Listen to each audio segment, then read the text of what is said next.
The champagne was Dom Perignon. I noticed because my sister Victoria had mentioned it 14 times during the reception speeches, making sure everyone understood that her wedding to Bradley Hamilton III was the social event of the season. The crystal flutes alone probably cost more than my monthly apartment rent, or at least that's what my family assumed. To the happy couple, my father said, raising his glass for what felt like the 20th toast of the evening. May your success continue to multiply, just like Victoria's company has done this year. I smiled and raised my own glass, taking a small sip. The ballroom of the Hamilton Grand Hotel gleamed with thousands of fairy lights strung across the vaulted ceiling. Ice sculptures shaped like swans guarded each corner of the room. White roses cascaded from every surface. Victoria had spared no expense, though technically, it wasn't her expense to spare. My mother appeared at my elbow, her Vera Wong gown rustling against the polished marble floor. "Rachel, darling, you look..." She paused, examining my simple navy dress. Understated. "Thank you, Mom. You know, Victoria offered to buy you something more appropriate for tonight. Something designer. It's not too late to change if you have something in your car." "I'm comfortable," I said. "This dress works fine." She sighed, the particular sigh she reserved exclusively for conversations with me, heavy with disappointment and the weight of unfulfilled expectations. "I just worry about what Bradley's family thinks. They're very particular about appearances." "I'm sure they're focused on Victoria tonight, Mom." "As they should be." Before she could respond, the DJ announced it was time for the father-daughter dance. I watched as my father led Victoria to the center of the dance floor, her $47,000 Marchesa gown trailing behind her like a cloud of silk and dreams. The guests formed a reverent circle around them. My phone buzzed in my clutch. I glanced at the screen. A text from Marcus, my assistant. "Conference call with the Singapore partners, still on for Monday?" I typed back quickly. "Yes. 8 a.m. their time. Make sure the quarterly reports are ready." Still pretending to work? My cousin Derek appeared beside me, scotch in hand. He worked in middle management at a bank downtown and never let anyone forget it. "You know, Rachel, there are jobs out there. Real ones. I could put in a word for you at my firm. Maybe something entry-level." "That's thoughtful, Derek. I'll keep it in mind. It's just..." He leaned closer, his breath warm with whiskey. "It's been, what, 5 years since you quit your last real job? Everyone's worried about you. Living off savings isn't a career plan." "No," I agreed pleasantly. "It isn't." The father-daughter dance ended to thunderous applause. Victoria glided toward the microphone, Bradley's arm wrapped possessively around her waist. Her smile was radiant, victorious, the smile of someone who had won at life and wanted everyone to acknowledge it. "Thank you all for being here tonight," she began, her voice carrying perfectly across the room. "This is the happiest day of my life, surrounded by everyone I love, well, almost everyone I love." Light laughter rippled through the crowd. My stomach tightened. "I want to take a moment to thank my family. Dad, for teaching me that success is the only option. Mom, for showing me what grace under pressure looks like." Victoria paused, her eyes finding mine across the room. "And Rachel, my baby sister, for being a cautionary tale." More laughter now, louder. Less uncomfortable. "I'm serious," Victoria continued, warming to her subject. "Every time I wanted to give up on my company, every time I thought about taking the easy path, I looked at Rachel and thought, that's what failure looks like. That's what happens when you don't push yourself." My mother was nodding along, her expression sympathetic. Dad had his arm around her shoulders. "She couldn't even keep a real job," Victoria told the wedding guests, her voice carrying across the silent ballroom. "Total failure. But I love her anyway." The room applauded. My family applauded. Bradley's parents, both of them surgeons at prestigious hospitals, applauded with polite confusion, probably wondering why the bride was publicly humiliating her own sister at her wedding reception. I kept dancing to the background music still playing softly through the speakers. My feet moved in small, graceful steps that I'd learned years ago, when I'd briefly considered a career in dance before discovering my real calling. My Aunt Patricia caught my eye from across the room. Her expression carried that particular blend of pity and satisfaction that she'd perfected over decades of family gatherings. She raised her glass slightly in my direction, a mock toast to my continued failure. The rest of the evening proceeded according to script. I congratulated the happy couple. I posed for family photos, standing at the edge where I could be easily cropped out if necessary.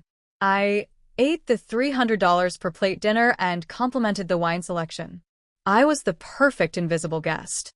At 9:47 p.m., Victoria found me near the dessert table. No hard feelings about the speech, right? She wasn't asking, she was informing. I just wanted people to understand my journey. How far I've come despite having a sister who couldn't even finish her MBA. I understood, I said. It's just that my investors are here tonight. The Hamiltons have connections to Wellington Capital, and I'm trying to close a Series B round. They need to see that I'm the successful one in the family. Of course. Victoria tilted her head, studying me with the expression of someone examining a slightly wilted flower arrangement. You know, I could find something for you at my company. Something administrative, maybe. If you wanted to finally do something with your life. That's generous of you.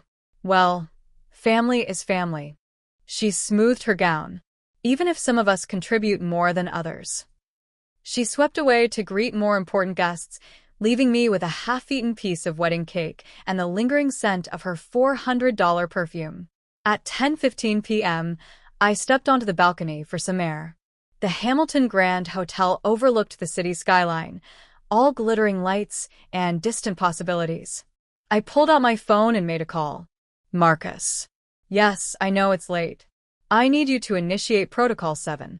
Yes, for Hamilton Industries, the whole thing. And pull the Bellarive account while you're at it. Everything through the Shell Corporation goes back to home base.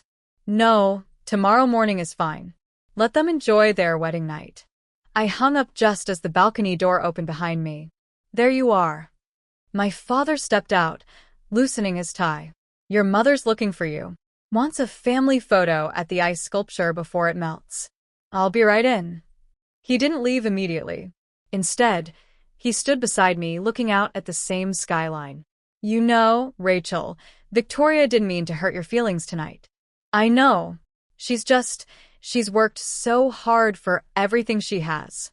Built her company from nothing. Your mother and I are so proud of her. You should be. She's impressive. And you. He turned to look at me directly for the first time that evening.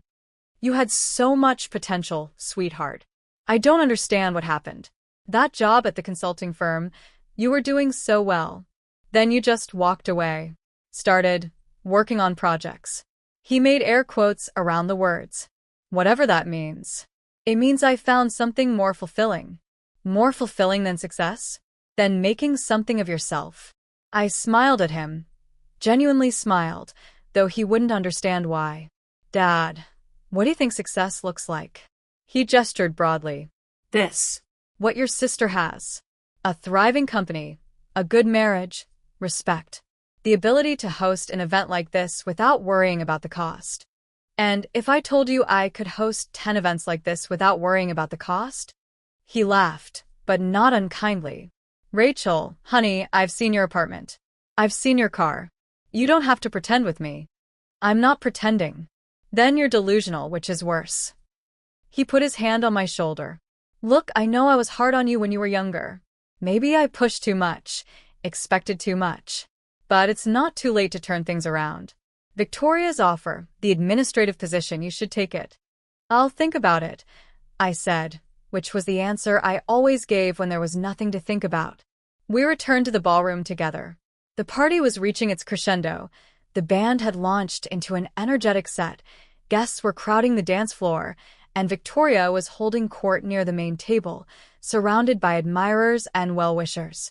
I noticed Bradley's father, Dr. Jonathan Hamilton, deep in conversation with a man I recognized, David Chen, one of the senior partners at Wellington Capital. They were discussing something intently, their heads bent close together. My phone buzzed again. A message from an unknown number. Ms. Monroe, this is James Whitfield from First National. We need to speak urgently regarding the Bellarive Holdings account. Please call at your earliest convenience. I silenced my phone and slipped it back into my clutch. At 11:30 p.m., the wedding cake was cut.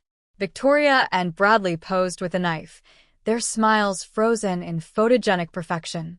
The photographer captured shot after shot while guests cheered and glasses clinked. My mother appeared at my elbow again. Rachel, you should go talk to Bradley's cousin. He's single.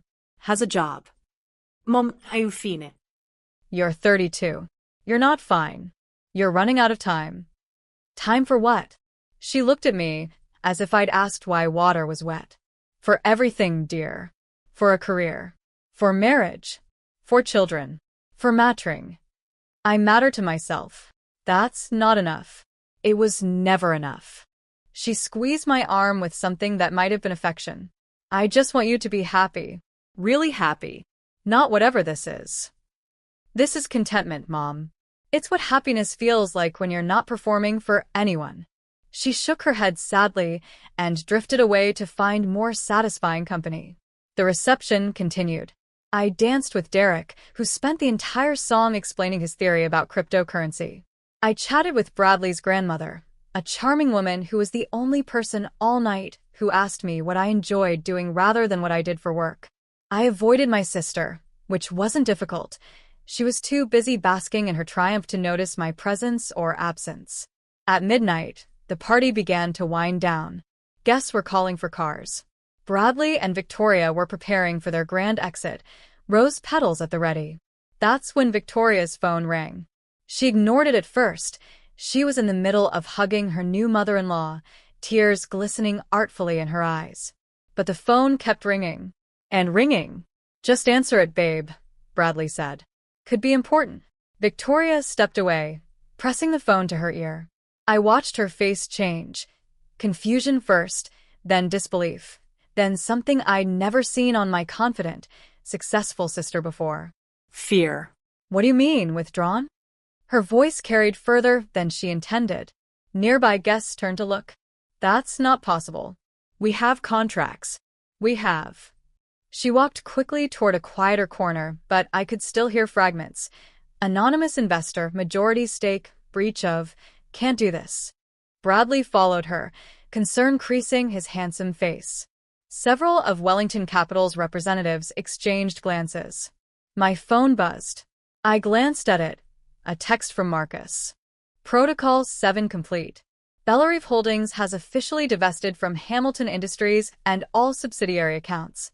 Victoria Hamilton's company currently has approximately $847,000 in operational capital remaining, enough for roughly 8 weeks of operation at current burn rate. Also, James Whitfield from First National has been trying to reach you. Says it's urgent. I typed back. Tell James I'll call him Monday. And thank you, Marcus. Get some sleep. Victoria returned to the reception area, her face pale beneath her perfect makeup. Bradley had his arm around her, trying to console her, but she was shaking her head over and over. My father approached them, concerned. Victoria? What's wrong? The investor, she whispered, loud enough for me to hear from across the room. The anonymous investor who funded the Series A. The one who owns 51% of the company. They're pulling everything. What? Why? Did something happen? I don't know. The bank president called, James Whitfield himself. Can you imagine? At midnight on my wedding night, saying that Bellarive Holdings is divesting immediately. All $47 million of their investment. They're exercising some clause in the original contract that lets them withdraw if certain conditions aren't met. What conditions? Bradley asked. Victoria shook her head helplessly. Something about, I don't know, ethical standards? Community impact requirements? I never even read that part of the contract. My lawyers handled everything. David Chen from Wellington Capital materialized beside them, his expression grave. Victoria, I just got off the phone with my partners. I'm afraid this changes things regarding your Series B. Without Bellarive's backing, the risk profile of your company has changed significantly. David, please. I'm sorry. We'll need to revisit the terms. Substantially. My mother was hovering nearby, her face a mask of polished concern. Victoria, sweetheart, I'm sure this is just a misunderstanding. These things happen in business. Your father will call his contacts tomorrow. Mom, you don't understand. Victoria's voice cracked. Without that investment, I have 8 weeks of operating capital. Maybe 10 if I lay off half my staff. The company is done. Everything I built is done. The word spread through the remaining guests like a virus. The successful bride, humiliated on her wedding night. The thriving company suddenly on life support. The golden child, tarnished. I remained at the dessert table, finishing my champagne. Aunt Patricia found me there, her earlier satisfaction replaced by something more predatory. Did you hear? Victoria's company is in trouble. Something about an investor pulling out. I heard. Such a shame. And on her wedding night, too. Aunt Patricia's voice dripped with false sympathy. I suppose success isn't as guaranteed as we all thought. I suppose not. At least you never had to worry about something like this happening to you. She patted my arm. That's the advantage of not having anything to lose. There are advantages to everything, Aunt Patricia. She wandered off to spread the news to other relatives, and I was finally alone with my thoughts and my rapidly emptying champagne glass. At 12:45 a.m., James Whitfield called again. This time, I answered. Ms. Monroe, thank you for taking my call. I apologize for the late hour, but the partners at Bellerive were insistent that this matter be handled immediately. It's no trouble, James. What can I do for you? Well, ma'am, as you know, the divestment from Hamilton Industries is complete as of 20 minutes ago. However, the board wanted me to confirm that the funds should be redirected to the standard holding account, or if you'd prefer they be allocated to the new acquisition you mentioned last week. The holding account for now. We can discuss the acquisition on Monday. Very good. Also, Ms. Monroe, I feel I should mention, the CEO of Hamilton Industries, Victoria Hamilton, has been attempting to reach Bellerive Holdings through our offices.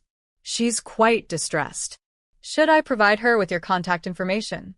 I watched Victoria across the room. She was sitting at a table now, her wedding dress pooling around her like a deflated cloud. Bradley was rubbing her shoulders while my parents stood nearby, looking helpless. No, James. I'll reach out to her directly when the time is right. Understood. Is there anything else I can help with tonight? That's all. Thank you for your efficiency. Of course, Ms. Monroe. Congratulations on the successful divestment. The ROI on the Hamilton Industries investment over the past 3 years was exceptional, 327% returns. One of Bellerive's best-performing assets. Sometimes you have to know when to cash out. Indeed, ma'am. Good evening. I hung up and ordered another glass of champagne from a passing server. The wedding was officially over, but no one seemed to be leaving. The disaster unfolding had become the evening's main entertainment, far more captivating than the band or the ice sculptures. My father found me at 1:15 a.m. Rachel, your sister needs support right now. This isn't the time for you to be sitting in a corner. I offer my support earlier, Dad. She turned me down. That was before this. He gestured vaguely toward the chaos. She's your sister. Whatever happened between you, whatever resentment you're holding on to, she needs family right now. I stood, smoothing my understated navy dress. You're right, Dad. She does need family. I walked across the ballroom, my heels clicking against the marble floor with each step. The remaining guests parted to let me through, curious about the approaching confrontation. Victoria looked up as I stopped in front of her table. Her mascara had run slightly. Her perfect hair was coming undone. She looked, for the first time in decades, like my actual sister instead of a carefully constructed image of success. What do you want, Rachel? Come to gloat. No. Then what? I pulled out a chair and sat across from her. Bradley hovered protectively, but I ignored him. Victoria, do you remember when we were kids and you used to help me with my math homework? She blinked, thrown by the change in subject. What?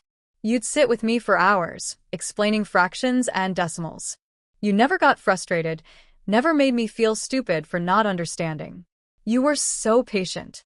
Yes, I remember. What does that have to do with anything? I've been thinking about that version of you all night, wondering where she went. Victoria's face hardened. She grew up. She learned that the world rewards success and punishes weakness. She learned to be strong because no one else was going to do it for her. Is that what happened? Or did she just learn to perform strength while actually becoming more afraid with every passing year? I'm not afraid of anything. You're afraid right now. Your whole world is collapsing and you're terrified. And that's okay, Victoria. That's human. Don't pretend to understand my world. You opted out of success. You don't know what it's like to have everything and watch it slip away. Actually, I said, I do. Victoria is not dead. Please. You have nothing. I have Bellarive Holdings. The words dropped into the conversation like stones into still water. Victoria froze. Bradley straightened. My parents, hovering nearby, exchanged confused glances. What did you say? Victoria whispered. Bellarive Holdings. The anonymous investor who funded your Series A 3 years ago. The entity that owns 51% of your company, or rather, owned until about 45 minutes ago. That's me. I'm the founder and sole owner of Bellarive Holdings. I started it 7 years ago, after I left the consulting firm. Turns out I'm quite good at identifying undervalued opportunities and nurturing them to success. No.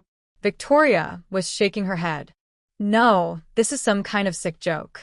I pulled out my phone and dialed. James? Yes, sorry to bother you again. Could you please confirm for the people around me who owns Bellarive Holdings? Yes, on speaker is fine. James Whitfield's voice filled the air. Bellarive Holdings is a private investment firm wholly owned by Rachel Elizabeth Monroe. Ms. Monroe serves as the managing director and has final authority over all investment decisions.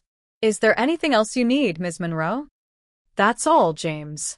Thank you. I hung up. Victoria was staring at me like I'd grown a second head. 3 years ago, I said, you came to me looking for investment. You didn't know it was me, of course. All communications went through lawyers and intermediaries. But I read your business plan. I saw the potential in what you were building. And despite everything that had happened between us, I believed in your company. You invested $47 million in my company? I invested in a promising business. The fact that my sister happened to be running it was incidental. I paused.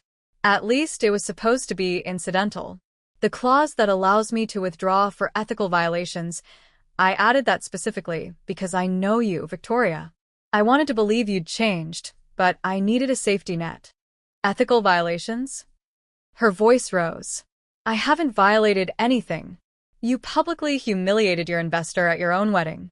You told 200 people that I was a failure, a cautionary tale, someone who couldn't keep a real job. I kept my voice calm, measured. You violated the dignity clause in our investment agreement. Section 7, paragraph 3. Investor shall not be subjected to public defamation, harassment, or intentional reputational harm by any principal of the invested company. I didn't know you were the investor. That doesn't matter. The clause exists.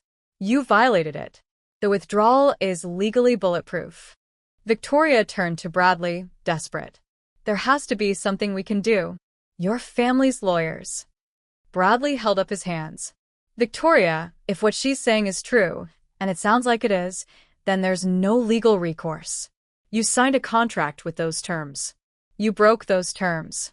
She has every right to pull her money. But it's my company. My life's work. And it was my money, I said quietly. My money that built your company. My money that paid for your expansion, your staff, your fancy office downtown. My money that funded this wedding indirectly. I gestured around at the elaborate decorations. All those times you told people you were self-made, you were made by me. My mother stepped forward, her face pale. Rachel, you can't do this. She's your sister. She is my sister. The same sister who spent 10 years telling everyone I'm worthless. The same sister who didn't invite me to her engagement party because she was embarrassed by my lack of career. The same sister who, tonight, used her wedding reception to publicly mock me in front of 200 guests. I looked at my mother steadily. At what point, exactly, should I have kept subsidizing her success? This is revenge, my father said, his voice rough. Pure and simple. No, Dad. Revenge would be destroying her company completely. Revenge would be leaking this story to the press and watching her reputation crumble. Revenge would be buying her debt and calling it in. I stood up, smoothing my dress. This is just a correction. A rebalancing of the scales. Rachel. Victoria grabbed my arm. For the first time, I saw something genuine in her eyes. Not fear, not anger, but real desperation. Please. I'll apologize. I'll tell everyone the truth about you. I'll do whatever you want. Just please don't let my company die. I looked at her hand on my arm, then at her face. Do you remember what you said earlier tonight? When you offered me an administrative position at your company? She shook her head mutely.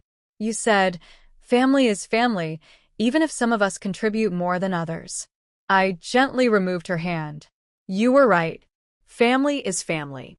And tonight, I contributed more than you could possibly imagine.